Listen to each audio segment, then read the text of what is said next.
The Earth Bureau of Intergalactic Relations prided itself on many things: diplomatic finesse, xenobiological research facilities that were the envy of three-star systems, and the most comprehensive database of extraterrestrial culinary preferences in the galaxy. What they did not pride themselves on, however, was their conference rooms. Tara Nguyen stared at the holographic presentation she'd spent 3 sleepless nights preparing, now glitching unceremoniously above the sterile conference table. A 3-dimensional rendering of Earth's most hazardous environments flickered, supervolcanoes disappearing and reappearing like cosmic hiccups. "Technical difficulties," she said with a forced smile to the 2 alien observers seated across from her. "Just a moment." Ambassador Lyrics of Veraska did not blink. Physically, could not. Given the evolutionary adaptations of their species to the perpetual acid rains of their homeworld, their exoskeleton, resembling polished obsidian with iridescent streaks, gleamed under the harsh lighting of the orbital station's conference room. "We have reviewed your application materials extensively," Lyrics said, mandibles clicking softly. "The Deathworld Alliance Council remains unconvinced that Earth qualifies for membership." Beside Lyrics sat Scout Vila of Turin, whose species had evolved on a planet with 2.7 times Earth's gravity. Her compact muscular form seemed perpetually tensed, as if expecting the floor to give way. Her skin, textured like rough canvas and colored a deep indigo, rippled slightly as she leaned forward. "Your species hasn't even developed natural toxin sacs," Vela noted, her multifaceted eyes scanning Tara with scientific curiosity. "How exactly do you survive without being able to spray predators with paralytic venom?" Tara sighed, abandoning the glitching presentation. "That's precisely the point we're trying to make to the Alliance. Humans didn't evolve specialized physical adaptations. We survived through intelligence, tool use, and an almost pathological determination to turn deadly environments into recreational challenges." "Recreational challenges?" Lyrics' translator seemed to struggle with the concept. "Yes," Tara continued, gaining momentum. "While most species evolved to merely survive their death worlds, humans evolved to conquer ours, then got bored and invented new ways to challenge ourselves." Vila and Lyrics exchanged looks that transcended species barriers, universal skepticism. "The Alliance defines death worlds as planets with environmental conditions so extreme that they drive radical evolutionary adaptations and produce species of exceptional resilience." Lyrics recited, "Your presentation shows a planet with mild seasonal variations, moderate gravity, and non-corrosive atmospheric composition. With respect, Ambassador," Tara countered, "Earth's qualification isn't based on planetary conditions alone, but on humanity's response to them. We've survived ice ages, supervolcanoes, meteor impacts." "Past events," Vila interrupted. "Current conditions are what determine Alliance membership." Tara took a deep breath. Her superior had warned her this assignment could make or break her career. Earth had been seeking Alliance membership for decades, seeing it as the path to advanced technologies and trade agreements that could transform human civilization.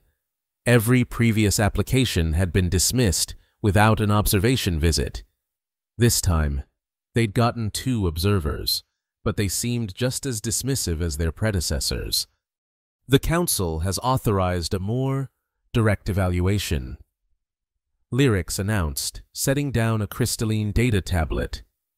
"We will allow 1 Earth team, yours, Liaison Nguyen, 1 standard month to demonstrate genuine Death World traits through field observation."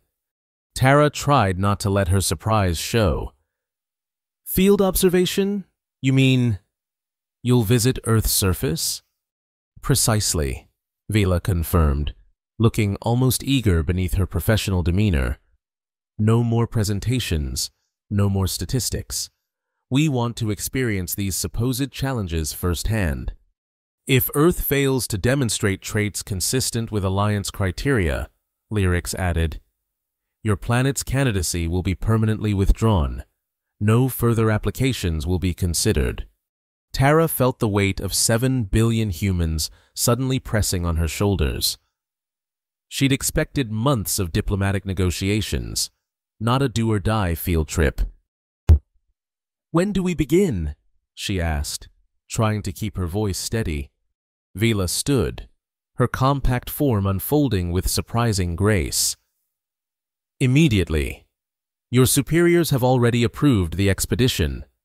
Of course they had. Tara thought. The Bureau would agree to anything to secure Alliance membership. Very well, she said, closing her terminal. But I should warn you, Earth might surprise you. We evolved on planets that would dissolve your bones in minutes. Lyrics responded dryly. I doubt Earth has many surprises for us. Tara allowed herself a small smile. We'll see about that. Yay. The Amazon ashlands stretched before them like a nightmare landscape from some ancient apocalyptic prophecy, where the lush rainforest had once stood. Now there existed a wasteland of engineered magnificence, towering storm systems racing across manufactured badlands, lightning strikes that followed intricate patterns like cosmic calligraphy. Welcome to our first demonstration site, Tara announced as their transport shuttle settled onto a reinforced landing pad. The Ashland's Extreme Weather Experimental Zone. Vila peered through the viewport, her multifaceted eyes reflecting the lightning storm brewing on the horizon. You created this deliberately. Technically, we destroyed the original ecosystem accidentally through centuries of mismanagement. Tara admitted, but the restoration project took an unexpected turn when Dr. Emil Santos discovered that the altered microclimate could be harnessed for storm engineering. As if on cue, a tall, lanky human approached their shuttle as the doors hissed open. His environment suit bore the scars of electrical burns and acid rain damage, and his dark skin was weathered from years of exposure to the elements. Dr. Santos, Tara called out, meet our Alliance observers. Welcome to Hell's Playground, Dr. Santos said cheerfully, extending a gloved hand before remembering interspecies protocol and withdrawing it. Sorry, force of habit. We're about to begin today's superstorm sequence if you'd care to observe from the command center. Lyrics stepped cautiously onto Earth soil for the first time. Environmental sensors on their exoskeleton glowing faintly as they analyzed the surroundings. Your atmospheric composition seems remarkably benign. Only trace corrosives. Minimal radiation. The natural environment isn't what makes this a Deathworld demonstration, Dr. Santos explained as he led them toward a reinforced bunker embedded in the scorched earth. It's what we've done with it. The command center was a hive of activity, dozens of technicians monitoring weather patterns, adjusting parameters, and coordinating with field teams. Massive screens displayed the approaching storm system from multiple angles. Today we're testing our new lightning guidance systems, Santos explained, gesturing to a young woman with an array of cybernetic implants visible along her temples. Miranda here can actually sense electromagnetic fields and helps us direct the strike patterns. You've modified humans to control weather? Vila asked, clearly intrigued. Not exactly, Miranda replied without looking away from her console.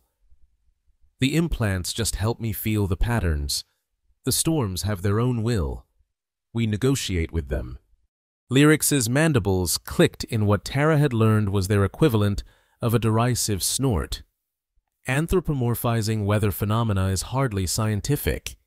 Neither is surfing lightning currents, Santos said with a grin. But we do that too. He gestured to another screen where human figures in specialized suits were being dropped from hovering platforms directly into the storm clouds. Storm divers, Tara explained. They ride the electromagnetic currents between lightning strikes. It started as a research method, but evolved into an extreme sport. Jill, this is recreation? Lyrics seemed genuinely confused. The most exclusive extreme sport on the planet. Santos confirmed. 97% survival rate last season. A new record. Vila moved closer to the screens, watching as the storm divers navigated between massive electrical discharges. Your species voluntarily enters lethal storm systems. For entertainment. And science, Santos added. Every dive teaches us more about controlling these systems. An alarm blared through the command center, and technicians burst into coordinated activity. Bioengineered insects detected at perimeter 3, called out one operator. Initiating containment protocols. Ah, Santos said, rubbing his hands together. You're in for a real treat. The Ashland's ecosystem has been developing its own defenses against our interventions. Through the reinforced windows, they could see swarms of iridescent insects the size of small birds gathering at the storm's edge. Lightning beetles, Tara explained. They evolved from regular beetles that survived the ecological collapse. They've developed the ability to absorb and redirect electrical charges. Fascinating, Vila murmured, genuine interest breaking through her professional demeanor. They're also extremely territorial and can deliver a shock comparable to a military-grade stun weapon. Santos added, We've had to develop specialized countermeasures. As they watched, humanoid figures in bulky protective gear approached the swarm, carrying what appeared to be musical instruments. Bass frequency disruptors, Santos explained. The beetles hate certain sound waves. We discovered it by accident when one of our researchers was listening to classical music during a containment breach. The defenders began playing their instruments, producing sounds that made even the aliens wince. The swarm scattered, their flight patterns disrupted by the sonic assault. That's our standard response team, Santos continued. But sometimes we need more drastic measures. He pointed to a group of humans in sleeker suits approaching from another direction. These individuals carried no obvious weapons or tools. Ashland dancers, Tara said with a hint of pride. They've learned to mimic the beetles' electromagnetic communication patterns through movement. They can redirect entire swarms. The dancers began a strange, jerking performance, their suits occasionally sparking with static discharges. To the observers' evident surprise, portions of the swarm began to follow the dancers, pulled away from the main group. Ah, this is how you handle dangerous fauna? Lyrics asked. With dancing? It's more effective than chemical repellents, Santos replied, and far more entertaining. You keep using that word. Lyrics noted, entertaining. Is your species incapable of addressing threats without turning them into spectacles? Tara exchanged a glance with Santos. That's precisely what makes Earth unique. Ambassador. Other Deathworld species adapted physically to survive their environments. Humans adapted their environments, then created new challenges when things got too comfortable. A massive lightning bolt struck directly outside the command center, momentarily overloading the shielding and causing the lights to flicker. Both alien observers instinctively moved into defensive postures, but the humans in the room barely reacted. Just another Tuesday in the Ashlands, Santos said with a casual shrug. Want to try on a storm diving suit? We have prototypes adjusted for non-human physiology. I believe we've seen enough here, Lyrics stated firmly. This is an impressive engineering project, but artificially created dangers do not qualify a planet for Deathworld status. Tara tried not to let her disappointment show. This was just our opening demonstration. Ambassador, we have much more to show you. The bioengineered insects showed promise, Vila admitted, still watching the swarm through the window. But we need to see natural hazards, not manufactured ones. Tara nodded, already mentally shifting to their next destination. Then allow me to introduce you to the Nevada Desert Proving Grounds, where natural hazards meet human ingenuity in ways that might surprise even Deathworld veterans. Mene. The Nevada desert stretched before them like a bronze sea frozen in time, its vast emptiness broken only by jagged rock formations and the occasional shimmering mirage. But what immediately drew the observer's attention was the spectacle occurring above the desert floor, dozens of sleek, insect-like gliders darting through the air, leaving trails of ionized particles in their wake. "Welcome to the Sunscream Run," Tara announced as their transport descended toward a sprawling compound of temporary structures and launch platforms. Where solar radiation becomes a competitive sport, Lyrics studied the aerial display with evident skepticism. More recreational activities masquerading as survival challenges. "Not exactly," Tara replied. The Nevada Proving Grounds began as a military testing site for radiation-hardened equipment. When the military abandoned it due to increasingly unpredictable solar flare activity, civilian researchers moved in. Their transport landed amid a flurry of activity. Unlike the controlled environment of the Ashlands Command Center, the Sunscream compound had a chaotic, festival-like atmosphere. Mechanics worked on gliders in open-air hangars, while pilots in specialized suits mingled with spectators and support crews. This region experiences concentrated solar radiation patterns due to atmospheric anomalies caused by climate engineering experiments gone wrong. Tara continued as they disembarked. The radiation levels are typically non-lethal, but intense enough to power the solar gliders you see above. A compact woman with a shock of bright blue hair approached them, walking with the distinctive swagger of someone accustomed to defying gravity. Her flight suit was scuffed and patched in dozens of places, and a network of faint scars traced patterns across her visible skin. Kai Martinez, Tara introduced, lead pilot of the Sunscream squad. "Kai, these are our Alliance observers." "Call me Blaze," the woman insisted, extending a hand before catching herself and offering an Alliance salute instead. "Everyone does. Welcome to the hottest show on Earth. Literally." "Explain these craft," Vila requested, her gaze following the aerial acrobatics overhead with professional assessment. "They appear to have no conventional propulsion systems." Blaze grinned. "That's because they're powered by the plasma storms. Come on, I'll show you." She led them to an observation platform where they could see the gliders more clearly. Unlike conventional aircraft, these vehicles had massive, translucent surfaces that seemed to shimmer with captured energy. The desert's radiation anomalies create plasma lightning during peak solar activity. Blaze explained, "Our gliders are designed to harvest that energy. The faster we fly, the more power we generate, and the higher we can climb." "And the purpose of this activity?" Lyrics inquired. "Originally, research into sustainable flight technologies," Blaze replied. "Now, the most extreme racing circuit on the planet. We're pushing the boundaries of what's physically possible for both human and machine." A klaxon sounded across the compound, and the gliders above began forming into a starting pattern. "Perfect timing," Blaze said with evident excitement. "Today's race is about to begin.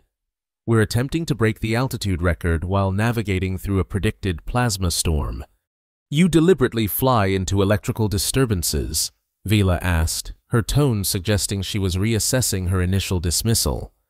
"Not just fly into them, we dance with them," Blaze corrected. "The lightning follows predictable patterns if you know what to look for. The trick is positioning your glider to catch the energy without getting fried." As they watched, the sky above began to change. What had appeared to be clear blue developed strange, rippling patterns. as if the very fabric of the atmosphere was being distorted. "Solar flare incoming," announced a voice over the compound's communication system. "Plasma storm predicted in T-5 minutes. All non-essential personnel clear the flight zone." "Oh, that's my cue," Blaze said, checking the seals on her flight suit. "Want to experience it firsthand? We have an observer glider ready to go." Tara looked uncertainly at the alien visitors. This wasn't part of the planned demonstration. "I would like to observe more closely," Vila stated before Tara could object. "My species evolved under extreme gravitational conditions. Aerial maneuvers interest me." "Vila, the Alliance protocols for observer safety," Lyrics began, "allow for calculated risk assessment by individual observers." Vila finished firmly. "I am qualified for environmental evaluation through direct experience." Blaze's grin widened. "One observer glider, coming up. Don't worry, it's designed for maximum safety.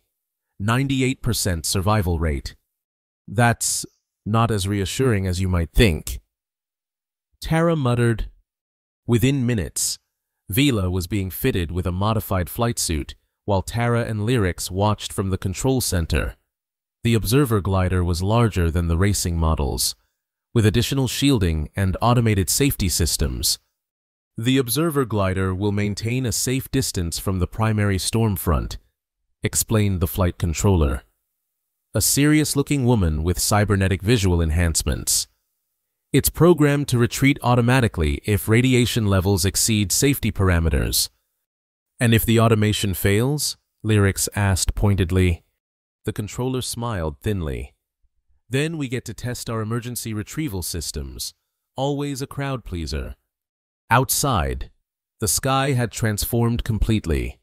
What had been clear blue was now a churning mass of energy, with visible currents of plasma forming lattice-like patterns across the heavens. The racing gliders launched one by one, their translucent surfaces immediately beginning to glow as they absorbed the ambient energy. "Pilots, be advised," the controller announced. "Solar activity is 20% above predicted levels, plasma density increasing at boundary layer alpha." In other words, Tara translated for Lyrics, "Conditions are more dangerous than expected." "And yet they proceed," Lyrics observed, mandibles clicking thoughtfully. "Would your species retreat from a challenge just because the odds shifted?" Tara asked. "A fair point," Lyrics conceded, "though we would not have created the challenge unnecessarily in the first place." On the main screen, they could see Vila's observer glider launching, its movements more conservative than the racing models, but still impressively agile. Blaze's glider performed a barrel roll around it in what appeared to be a welcoming gesture before shooting upward toward the heart of the forming storm. The race itself defied conventional description. The gliders didn't simply fly through the plasma formations, they interacted with them, their paths altering the electrical currents, which in turn created new patterns that the pilots had to navigate. It was part competition, part collaborative art form, with the very sky as both canvas and co-creator. "Current altitude record is 32,817 meters, the controller noted. "Blaze is approaching 30,000 now and still climbing." "The atmospheric density at that altitude," Lyrics began, "is insufficient for conventional lift." "Yes," the controller confirmed. "The gliders aren't flying so much as riding the plasma currents at that point. It's more like surfing than flying." On the auxiliary screens, they could see Vila's glider ascending more cautiously, maintaining the predetermined safe distance from the storm center. But even from her position, the spectacle was clearly extraordinary. Sheets of electrical energy rippled across the sky, forming complex, fractal patterns that seemed almost alive. "Energy spike detected!" called out one of the monitoring technicians. "Massive plasma surge at Sector 7. The control room erupted into focused activity as the main display showed a blindingly bright formation developing directly in Blaze's path. "Blaze, divert immediately!" the controller ordered. "Pattern is destabilizing." "Negative. Control," came Blaze's voice, distorted by interference. "I can ride this one. It's the perfect boost to break the record."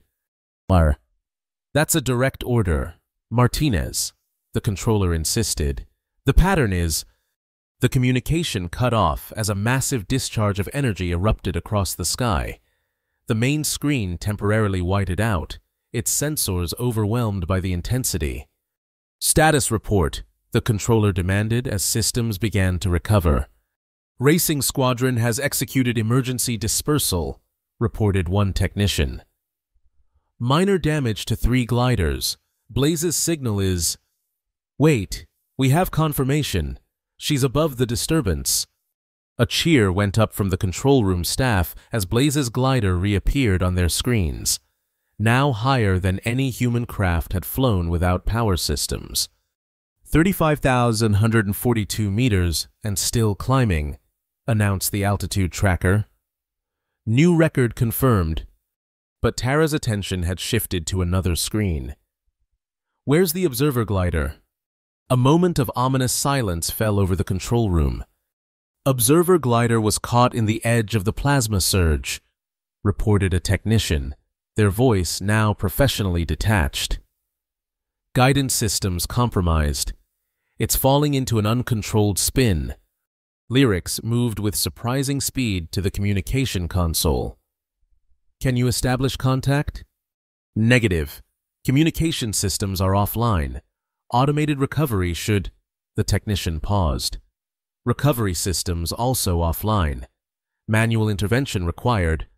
On the screen, they could see Vila's glider tumbling through the sky, its once graceful form now a helpless speck against the churning plasma storm. "Blaze!" the controller called. "We have a situation. Observer glider is in freefall, all systems dark." "I see it," came Blaze's response, calmer than seemed reasonable given the circumstances. "Beginning intercept maneuver." They watched as Blaze's glider abruptly changed course, diving steeply toward the falling observer craft. The two vessels were separated by kilometers of highly charged atmosphere, and Blaze would have to navigate through the very plasma formations she had been using for lift. "She'll never reach it in time," one of the technicians muttered. "Watch and learn," another responded with grim confidence. Blaze's descent was nothing short of suicidal. Rather than avoiding the plasma formations, she deliberately flew through their cores, using the massive energy discharges to accelerate beyond the glider's designed capabilities. Her craft began to glow dangerously, the absorption surfaces approaching saturation. "Craft integrity at 62%, reported a monitoring technician. "Heat shielding failing." "Tell her to abort," Lyrics demanded. "This is unnecessary risk." "With respect, Ambassador," the controller replied without taking her eyes off the screen. "This is what we do. We don't leave people behind, especially not our guests." The distance between the two gliders decreased rapidly as Blaze continued her reckless descent. When she finally reached Vila's tumbling craft, she executed a maneuver that seemed to defy both physics and common sense, positioning her glider directly beneath the observer craft and using her own energy absorption surfaces to create a stabilizing field. "Contact established," the controller announced. "She's attempting a tandem recovery." The joined gliders continued to fall, but their descent was now controlled, the tumbling arrested. Slowly, agonizingly. Blaze managed to level their flight path, bleeding off speed until they were gliding rather than falling. "Emergency landing protocol initiated," came Blaze's strained voice over the now functioning communication system. "Might want to have medical standing by, and maybe a fire suppression team. These gliders weren't designed for piggyback rides." 20 tense minutes later, Both gliders made a rough but controlled landing on the desert floor. Emergency teams rushed to the site as Tara and Lyrics hurried to join them. When they arrived, they found Blaze helping Vila extract herself from the damaged observer glider. The Turan scout appeared shaken, but remarkably uninjured. That, Vila stated as soon as she saw Tara, was not in your briefing materials. Plasma storms are unpredictable. Tara began apologetically. The safety protocols were irrelevant once systems failed. Vila interrupted. She turned to Blaze, who was being examined by a medic despite her protests. You risked your life unnecessarily. Blaze shrugged, wincing slightly as the movement aggravated what appeared to be minor burns along her arms. Part of the job. Besides, no one flies solo in the Sunscream. We watch each other's backs. Your pilot demonstrated exceptional skill, Vila told Tara, her tone carefully neutral, and a concerning lack of self-preservation instinct. That's humanity in the nutshell. Blaze laughed, then grimaced in pain. Exceptional skill, questionable judgment. As the medical team led Blaze away for treatment, Lyrics approached Tara. This incident, while impressive, reinforces our concerns. Your species creates unnecessary dangers, then celebrates surviving them. This is not the resilience the Alliance recognizes. Tara felt a flash of frustration. With respect, Ambassador, you're missing the point. Blaze didn't just survive. She saved Vila while breaking an altitude record. We turned a potential disaster into an achievement. A disaster of your own making, Lyrics pointed out. Perhaps, Vila interjected, we should reserve judgment until we've completed all observations. She looked at the plasma storm still churning overhead, her expression unreadable. I find I am reassessing certain assumptions about human adaptability. Tara seized on this opening. Our next demonstration showcases a different kind of adaptation, one that combines environmental extremes with cultural expression. I believe you'll find the Volcanic Jazz Festival quite illuminating. Yes. Iceland had always been a land of fire and ice, but in the mid-22nd century, it had embraced this duality with a fervor that bordered on the religious. The Reykjanes Peninsula, once home to quaint fishing villages and tourist hot springs, had transformed into an international hub for geothermal expression, a polite term for what was essentially volcanic performance art. The Magma Cultural Preserve, Tara announced as their transport descended toward a sprawling complex built directly into the side of an active volcanic system. Home to the annual Volcanic Jazz Festival and the world's only lava-powered musical amphitheater, Lyrics and Vila observed the landscape below with professional interest. Streams of molten rock flowed through carefully engineered channels, their fiery orange glow contrasting dramatically with the black basalt and patches of snow that still clung to higher elevations. Your species built permanent structures adjacent to an active magma flow? Lyrics asked, the clicking of their mandibles suggesting either concern or admiration. Tara was still learning to distinguish the subtle variations. The volcano was dormant when construction began, Tara explained. It erupted midway through the project. Rather than abandoning the site, the architects redesigned everything to incorporate the eruption. Adaptive engineering, Vila noted. Practical, if somewhat reckless. Their transport landed on a platform constructed from heat-resistant materials that shimmered faintly, dispersing the thermal energy from below. As they disembarked, the heat hit them like a physical wall.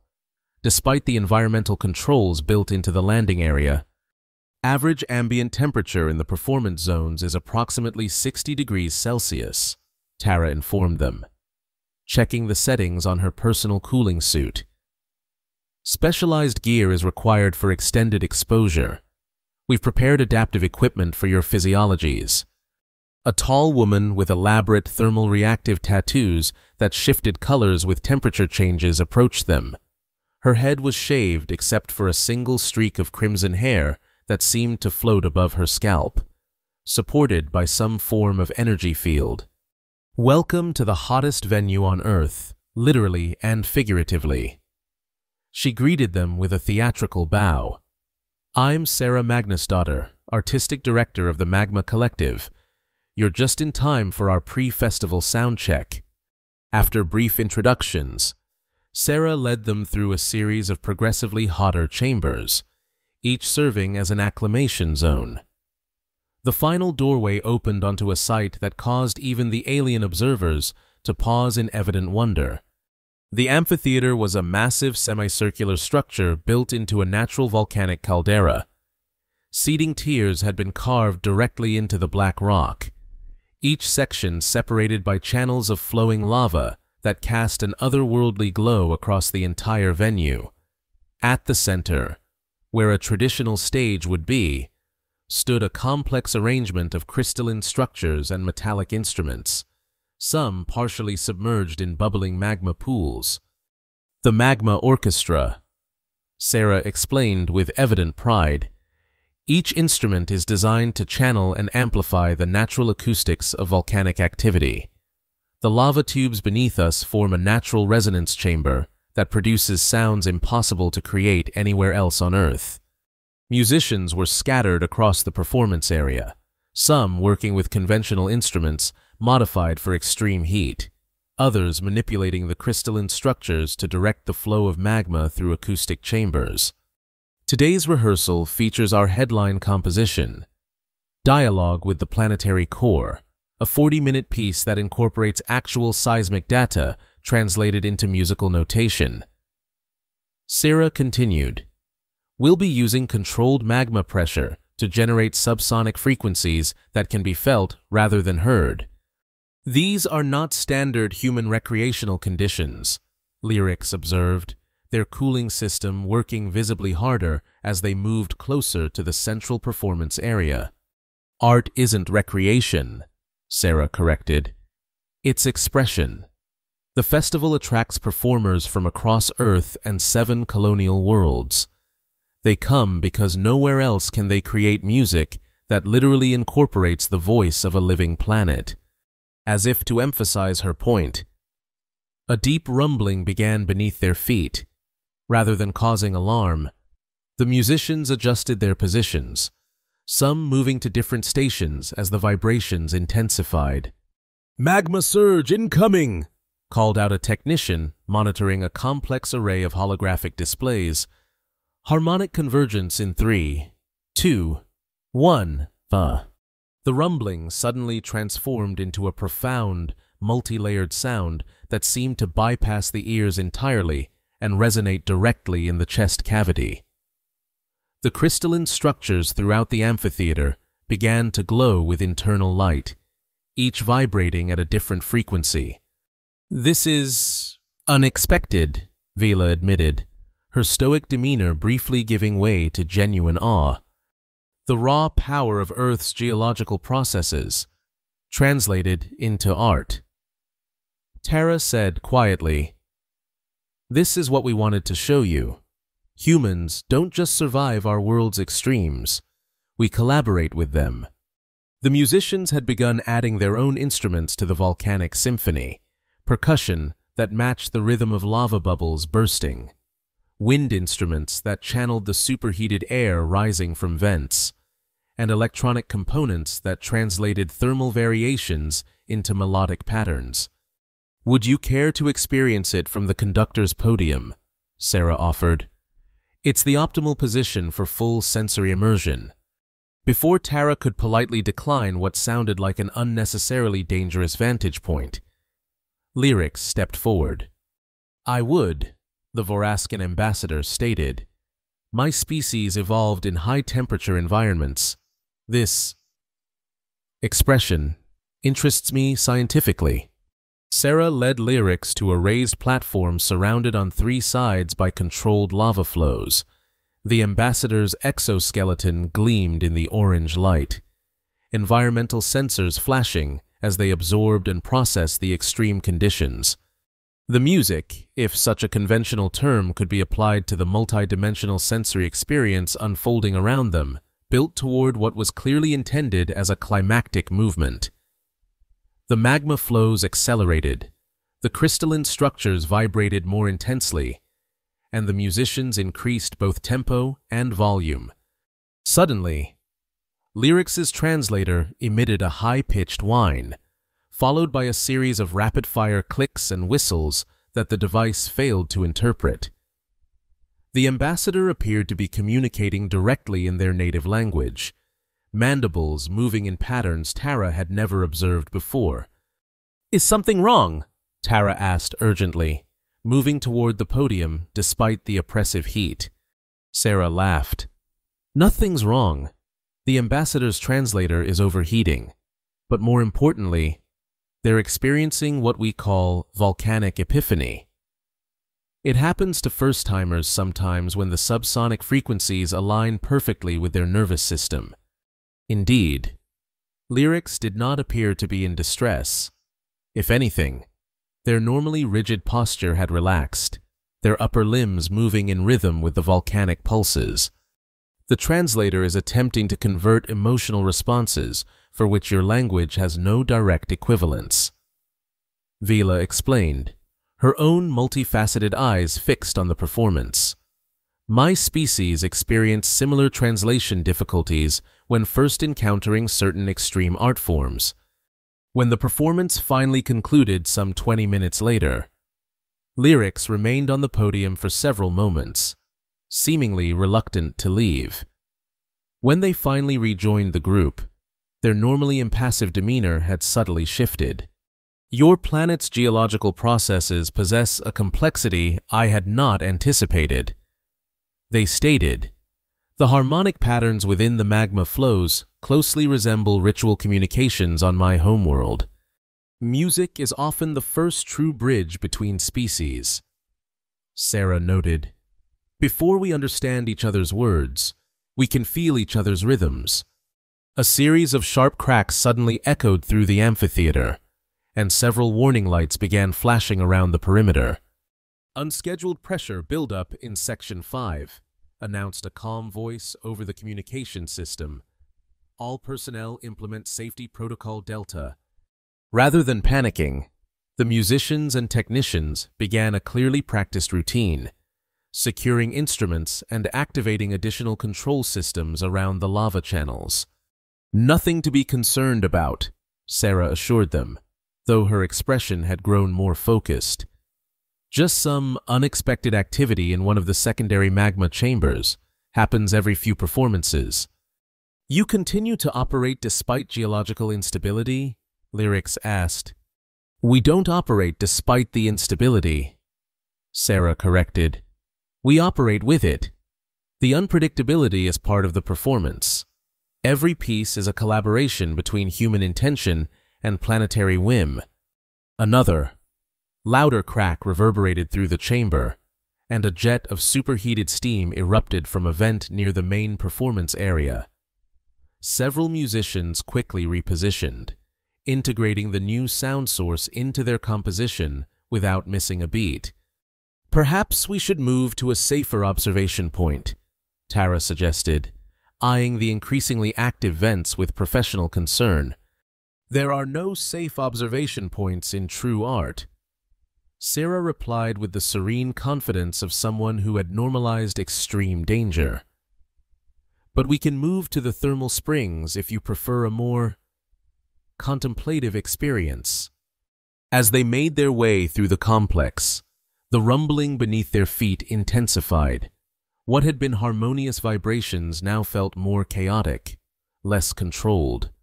"Is this typical activity for this volcano?" Vila asked, her warrior's instincts clearly assessing escape routes. "Not entirely," Sarah admitted. "The seismic profile is showing some novel patterns today. Our geologists are quite excited. They're already composing a response piece to incorporate the new rhythms." They reached an open-air platform overlooking a series of steaming pools. Unlike traditional hot springs, these were clearly modified. Crystal formations similar to those in the amphitheater jutted from the water, and complex equipment monitored and adjusted the mineral composition in real time. "Our thermal immersion chambers," Sarah explained. "The minerals in the water amplify certain frequencies from the deep magma chambers. Immersion, while listening to volcanic jazz, produces unique neurological effects, entirely safe, but quite profound." Before anyone could respond, a deafening roar shook the entire complex. A massive geyser erupted from the center of the largest pool, shooting superheated water over 30 meters into the air. That's not part of the program," Sarah noted with professional interest rather than alarm. "Fascinating harmonics, though." Warning sirens began to wail throughout the complex, and evacuation indicators illuminated along the pathways. "I believe we should vacate the premises," Lyric stated, their mandibles clicking rapidly. "My environmental sensors detect increasing instability in the underlying magma chamber." "Nonsense," Sarah replied, already adjusting equipment to record the unexpected geological performance. "This is just the volcano's contribution to today's composition.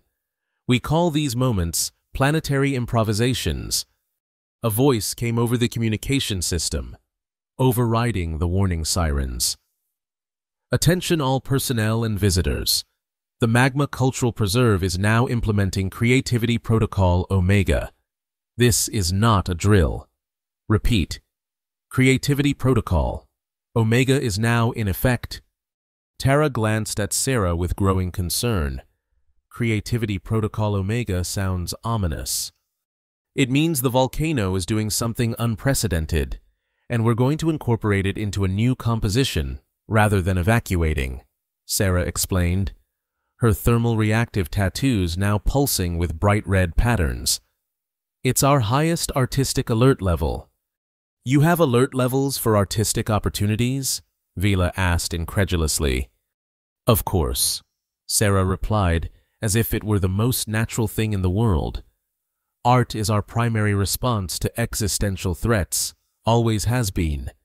The platform beneath them gave a sickening lurch, tilting several degrees before stabilization systems engaged.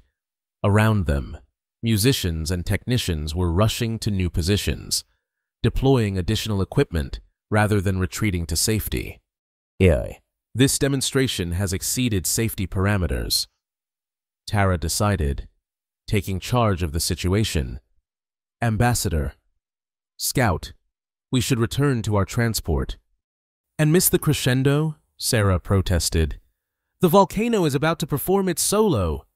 As if in response to her words, a massive tremor shook the entire complex, and a fissure opened in the rock face above the thermal pools.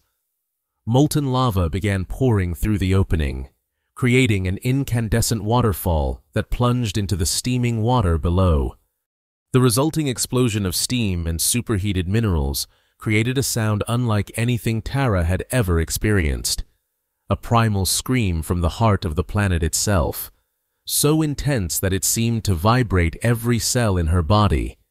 Lyric's translator, already struggling with the extreme conditions, finally gave up entirely, emitting a series of increasingly distressed electronic tones before shutting down.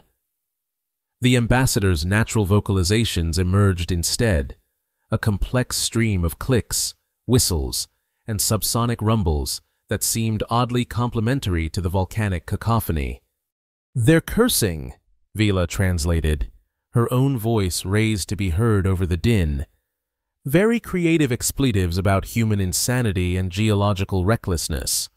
My translator is handling it better because Tehran warriors are trained to communicate in extreme conditions." "Magnificent profanity!" Sarah exclaimed with genuine delight. "Those harmonics are completely unique. Would the ambassador consider contributing to tomorrow's performance? We've never incorporated Voriscan expletives into our compositions before." Before Lyrics could respond, likely with additional untranslatable profanity, the evacuation sirens changed tone, shifting from urgent warning to a pattern that somehow complemented the chaotic sounds of the erupting volcano. "Ah, perfect," Sarah beamed. "The emergency system has synchronized with the volcanic rhythm. This happens so rarely. We're witnessing a true harmonic convergence." "We're witnessing a complete breakdown of safety protocols," Tara corrected, grabbing Sarah's arm. "We need to evacuate now." "Safety is relative," Sarah replied calmly, though she allowed herself to be led toward the exit. "The volcano has been here for millions of years. It knows what it's doing better than we do." As they made their way back toward the landing platform, they passed musicians who were actually moving closer to the danger, setting up equipment to record and amplify the natural disaster unfolding around them. "Your species' response to lethal conditions is deeply irrational," Vila noted as they hurried along a pathway that was becoming increasingly unstable. "Yet I cannot deny its effectiveness.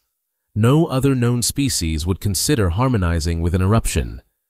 They reached the transport just as the main viewing platform they had been standing on collapsed into the thermal pools below.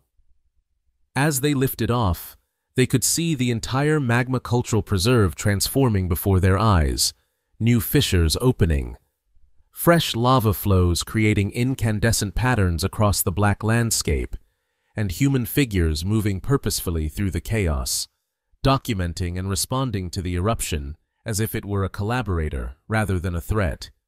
"I believe," Tara said carefully as they gained altitude, "that this concludes today's demonstration of human adaptive responses to geological extremes." Lyrics, their translator now functioning again after the distance from the electromagnetic interference of the eruption, fixed Tara with an unreadable gaze. "Your cultural response to what should be a survival situation is unprecedented in our records." "Is that good or bad for our application?" Tara ventured. "It is. Data," Lyrics replied, though I must note that transforming lethal events into performance art is not a recognized survival strategy in Alliance taxonomy. "Perhaps the taxonomy needs updating," Vila suggested, her gaze still fixed on the eruption below. "No species in the Alliance would have remained to record those harmonics. They would have simply evacuated." "And missed a once-in-a-lifetime composition?" Tara asked with a small smile. "Humans would consider that the real disaster." Lyrics's mandibles clicked in what might have been resignation. "What is our next demonstration? I presume something equally irrational and dangerous." Tara consulted her schedule. "Actually, our final demonstration combines multiple hazard categories into what might be our most uniquely human response to environmental challenges." She looked up with a carefully neutral expression. "Tell me, have either of you ever experienced interdimensional displacement caused by capsaicin-based neurological stimulation?" The blank stares she received in response told her everything she needed to know. "Excellent," she said. "Then the interdimensional hot sauce rally at Area 51 will be an entirely new experience for you both." Area 51 had once been shrouded in secrecy, the subject of countless conspiracy theories and speculative fiction. In the mid-22nd century, however, it had been repurposed as an experimental cuisine research facility, a designation that managed to be both entirely accurate and completely inadequate. The facility was decommissioned as a military installation after the First Contact era rendered many of its research programs obsolete, Tara explained as their transport approached a sprawling complex in the Nevada desert. Rather than abandoning it entirely, the government leased portions to various research organizations. The Culinary Division eventually took over the entire site. "Culinary Division," Lyrics repeated flatly. "You repurposed a military research facility for food preparation." "Not just any food preparation," Tara corrected. extreme adaptive cuisine, developing nutritional systems capable of functioning in hostile environments, including off-world colonies and deep space missions. The transport descended toward a landing pad surrounded by what appeared to be normal agricultural fields, though closer inspection revealed unusual growth patterns and plants that defied conventional classification. "Those are the experimental crop zones," Tara explained, noting the observer's interest. "Bioengineered botanical specimens designed to thrive in extreme conditions. Some are adapted from Earth species. Others incorporate xenobiological principles developed through alliance scientific exchanges." They disembarked into the dry desert air, though unlike the natural heat of the Nevada desert, this atmosphere carried strange, pungent odors that seemed to shift and change with each breath. "Welcome to Sensory Exploration Division," announced a cheerful voice as a short, round-faced man approached them. He wore what appeared to be a standard lab coat, though it was decorated with dozens of colorful patches depicting various chemical compounds. "I'm Professor Julian Wong, head of the Interdimensional Flavor Research Team." After introductions were complete, Professor Wong led them toward a large, dome-shaped building at the center of the complex. "Today's event is our annual Hot Sauce Rally, a combination research initiative and competitive endurance test. Participants consume progressively more intense capsaicin compounds while performing complex cognitive tasks." "Your species willingly consumes irritant compounds?" Vila asked, her multifaceted eyes narrowing slightly. "Willingly. We cultivate them," Wong replied with evident enthusiasm. "Humans have been selectively breeding increasingly potent capsaicin producers for centuries. What began as a natural plant defense mechanism became a culinary challenge, then a competitive sport, and now," he gestured grandly toward the dome, "a gateway to expanded consciousness." As they entered the facility, they were greeted by a scene of controlled chaos. Dozens of participants in specialized gear were gathered around various stations, while medical personnel monitored vital signs and research assistants collected data. What immediately caught the attention of the observers, however, were the strange visual distortions that seemed to shimmer around certain areas of the room. "Are those spatial anomalies?" Lyrics asked, their mandibles clicking rapidly. "Good eye," Wong confirmed.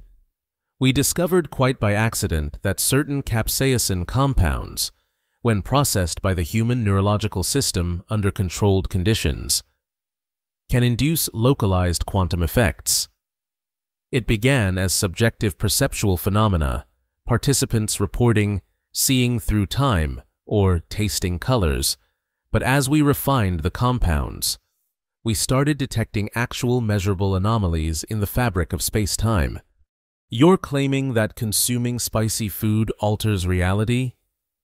Vila's tone suggested she was reevaluating her assessment of human sanity. "Not all spicy food," Wong clarified. "Only our specially engineered compounds, consumed by trained participants under precise electromagnetic conditions. We call it quantum gastronomy, the intersection of extreme cuisine and theoretical physics." Tara had been briefed on the general concept, but found herself equally skeptical as they approached what appeared to be the main event area.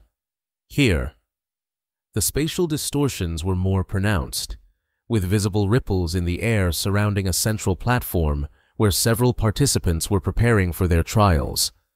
"Today's rally features our latest development, Compound XCS9, nicknamed Reality Ripper," Wong explained, leading them to an observation area protected by transparent barriers.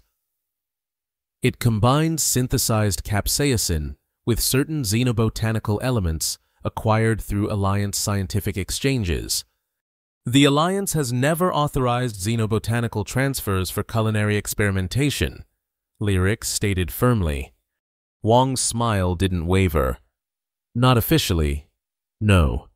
But scientific sample exchanges have fewer restrictions. One researcher's toxicity analysis is another's flavor profile study. Before Lyrics could pursue this concerning revelation further, a klaxon sounded, and the participants took their positions around the central platform. The competition is structured in rounds of increasing intensity. Wang continued. Participants consume the compound, then complete cognitive and physical challenges while experiencing the effects. Those who successfully maintain function advance to the next level. And the purpose of this activity? Vila asked. Originally, to develop enhanced perception techniques for space exploration and xenobiological encounters. Wang replied, currently, to see how far we can push the boundaries of human sensory experience while generating measurable quantum effects. Also, it's tremendously fun. The first round began with participants consuming what appeared to be small red capsules. The effects were immediate and visible. Some began sweating profusely. Others executed precise breathing techniques, and all displayed altered states of awareness as they began the challenges, which involved complex pattern recognition and physical coordination tests. Standard baseline calibration, Wang explained. The real effects begin in round 3. By the third round, the remaining participants, now fewer than half the original number, were consuming substances that glowed with faint internal light. The spatial distortions around them intensified, and the challenges had shifted from conventional tests to interactions with the anomalies themselves, reaching through ripples in space to manipulate objects that appeared to exist in slightly different locations than their actual positions. The compound induces a neurological state that allows participants to perceive and interact with quantum probabilities, Wang explained, his voice taking on the reverent tone of a true believer. They're not hallucinating. They're seeing aspects of reality normally filtered out by standard human perception. This cannot possibly be safe. Lyrics observed as one participant appeared to temporarily exist in two slightly different positions simultaneously. Define safe, Wang replied with a shrug. We haven't lost anyone permanently. A few participants experienced temporary chronological displacement, but they all reintegrated within a few hours. Temporary chronological displacement? Tara repeated, wondering if she'd misheard. Time slippage, Wang clarified casually. Side effect of the quantum interactions, perfectly manageable with the right stabilization techniques. The final round began with just 3 participants remaining. The substance they consumed now was unlike anything the observers had seen before, a swirling, iridescent liquid that seemed to exist partially outside normal visual spectrum. Compound XCS9 maximum concentration, Wang announced proudly, only administered to our most experienced quantum gastronomes. As the 3 finalists consumed the compound, the effects were dramatic and immediate. The spatial distortions around them expanded rapidly, forming swirling vortices that began to interconnect, creating a network of spatial anomalies throughout the chamber. Fascinating resonance pattern, Wang noted, recording data on a specialized tablet. The quantum effects are harmonizing more rapidly than in previous trials. Professor, called one of the monitoring technicians, their voice tight with controlled concern. We're detecting unusual entropic decay at the boundary layers. Pattern doesn't match previous episodes. Wang frowned, moving quickly to a monitoring station. Interesting. The quantum fluctuations are self-reinforcing. We might need to implement containment protocol theta. Is that cause for concern? Tara asked, watching as the vortices continued to expand and merge. Not concern, exactly, Wang replied, though his previously casual demeanor had shifted to focused intensity. More like scientific opportunity with elevated risk factors. A loud cracking sound echoed through the chamber, and one of the vortices suddenly expanded dramatically, engulfing 2 of the 3 finalists. They didn't disappear, rather, They became strangely indistinct, as if existing in multiple states simultaneously. "Dimensional bleed-through!" shouted one of the technicians. "Boundary collapse imminent!" "Activate the stabilization field," Wong ordered, all pretense of casual experimentation gone. "Full spectrum containment." A series of devices around the perimeter of the chamber activated, projecting energy fields that attempted to contain the expanding anomalies. For a moment, it seemed to be working. The vortices stabilized, their edges becoming more defined. Then everything went sideways, literally. The entire chamber seemed to tilt at an impossible angle, though no one fell. Gravity itself appeared to be functioning along multiple vectors simultaneously. "What's happening?" Tara demanded, grabbing onto a nearby console for stability that didn't actually seem necessary. "Reality is getting a bit flexible," Wong explained, his fingers flying across control interfaces. "Nothing to worry about. We've seen this before. Well, something similar. Well, theoretically similar."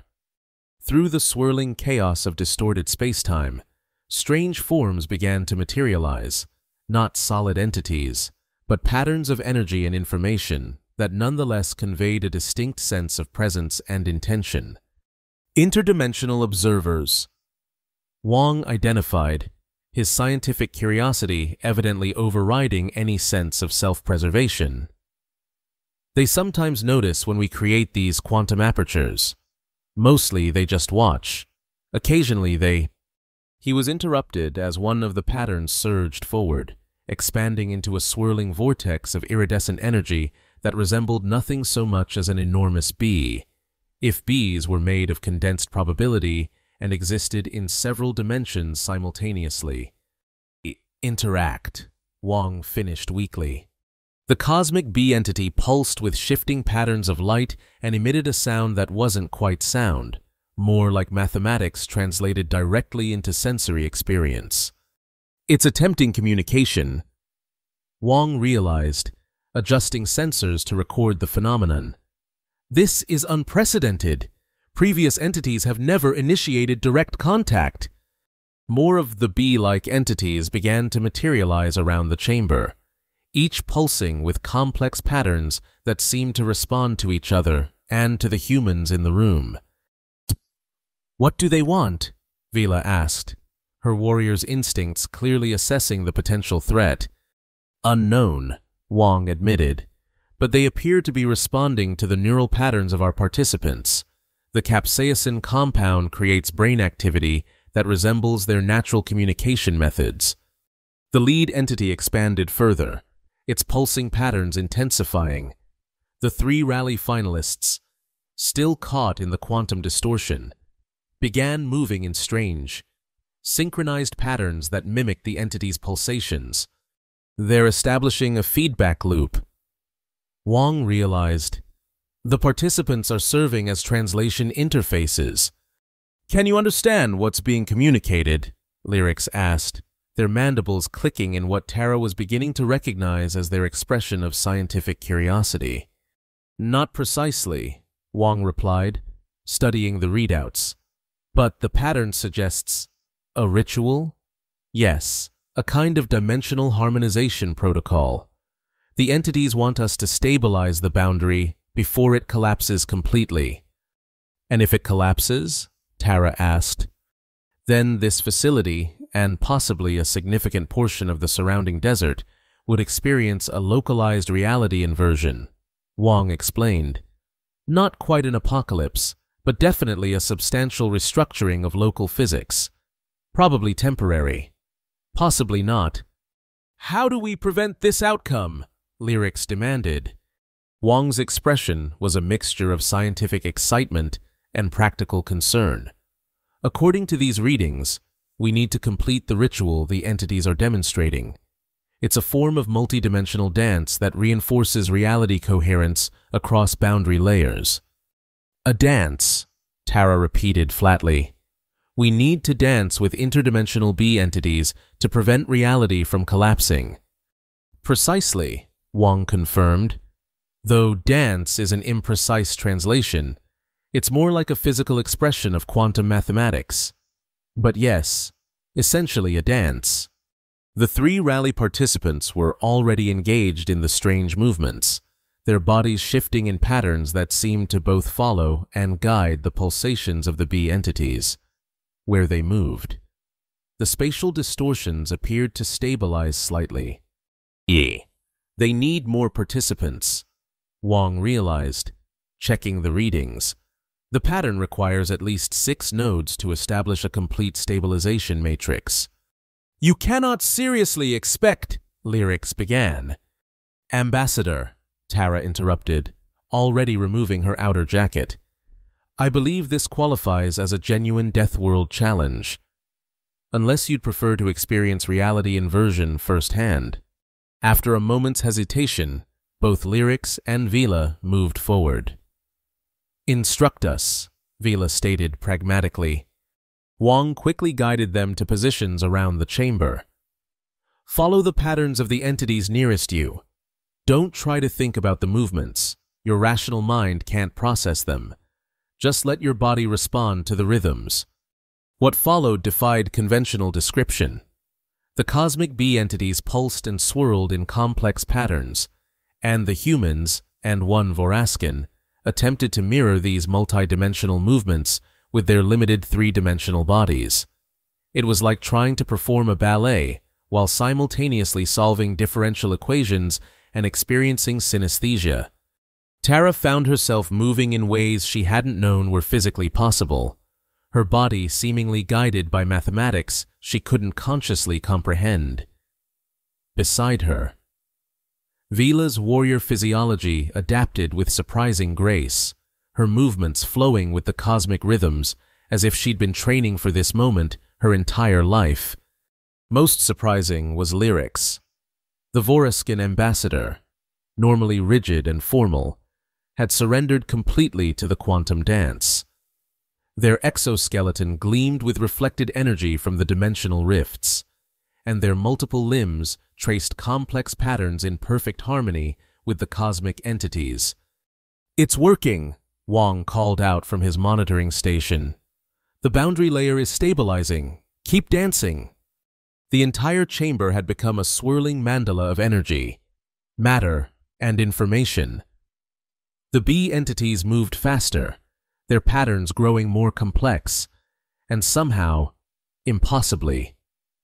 The dancers kept pace. Reality itself seemed to bend and flex around them, but instead of tearing further, it began to re-knit, the quantum fabric strengthening with each synchronized movement, just as Tara felt her body reaching its physical limits. A sudden pulse of energy surged through the chamber. For a split second, everything froze. The dancers, the entities, even the air itself seemed suspended between moments. Then, with a sound like reality itself, sighing in relief, the spatial distortions collapsed inward. The B entities faded from perception, and normal physics reasserted itself with almost anticlimactic suddenness. Tara found herself standing in the middle of the chamber, drenched in sweat, muscles trembling from exertion. Around her, the other dancers were in similar states of exhaustion. Even Vila, with her superior physiology, appeared drained by the experience. "Containment successful," Wang announced triumphantly. "Boundary integrity restored to 97.3%, well within safety parameters." "That," Lyrics stated, their translator struggling to convey the complex mixture of emotions behind the words, "was not in any alliance documentation regarding Earth. We're still developing the quantum gastronomy program," Wang admitted. "It hasn't been formally presented to the interstellar scientific community yet. Some aspects remain classified." "For good reason," Tara muttered, still trying to catch her breath. Before anyone could respond further, the facility doors burst open, and a team in specialized containment gear rushed in, led by a stern-looking woman with captain's insignia. "Government Containment Team," she announced briskly. "We detected a Class 3 reality fluctuation. Status report? Everything under control. Captain Park." Wong replied with remarkable composure for someone who had nearly caused a localized apocalypse. "Minor boundary transgression, successfully harmonized through entity-guided protocols." Captain Park surveyed the chamber, her gaze lingering on the alien observers. "You involved Alliance representatives in an unstable quantum event? That violates at least 17 diplomatic protocols." "To be fair," Tara interjected, "they were here to evaluate Earth's qualification as a Deathworld. I'd say this demonstration was informative." "Deathworld qualification?" Park repeated. Then understanding dawned on her face. "Ah, the Alliance application. Well, inappropriate exposure to classified technology aside, did our visitors find the demonstration adequate?" All eyes turned to Lyrix and Vila, who exchanged a look that somehow communicated volumes despite their alien physiologies. "We will need to discuss our findings in private before submitting our final report," Lyrix stated formally. "But I am prepared to make a preliminary observation." "Which is?" Tara prompted when the ambassador paused. "Earth does not qualify as a Deathworld," Lyrix declared. Tara's heart sank. After everything they'd shown the observers, the Ashlands, the Sunscream Run, the volcanic jazz festival, and now an actual interdimensional incident, they still hadn't met the criteria. "However," Lyrix continued, mandibles clicking in what Tara was starting to recognize as their version of thoughtful consideration, "Earth appears to represent an entirely new classification, what we might term a chaos world." "Chaos world," Wong repeated, clearly delighted by the term. "A planet whose dominant species has transcended mere survival to develop a cultural framework that actively engages with and celebrates environmental extremes." Lyrix elaborated. "While Deathworld species evolved to endure their planet's hazards, humans have evolved to transform hazards into art, recreation, and scientific opportunity." "Is that good?" Tara ventured. "It is unprecedented," Lyrix replied. "The Alliance has no existing protocols for Chaos World integration. New frameworks will need to be developed." But you'll recommend acceptance?" Tara pressed. "Provisional acceptance," Vela interjected.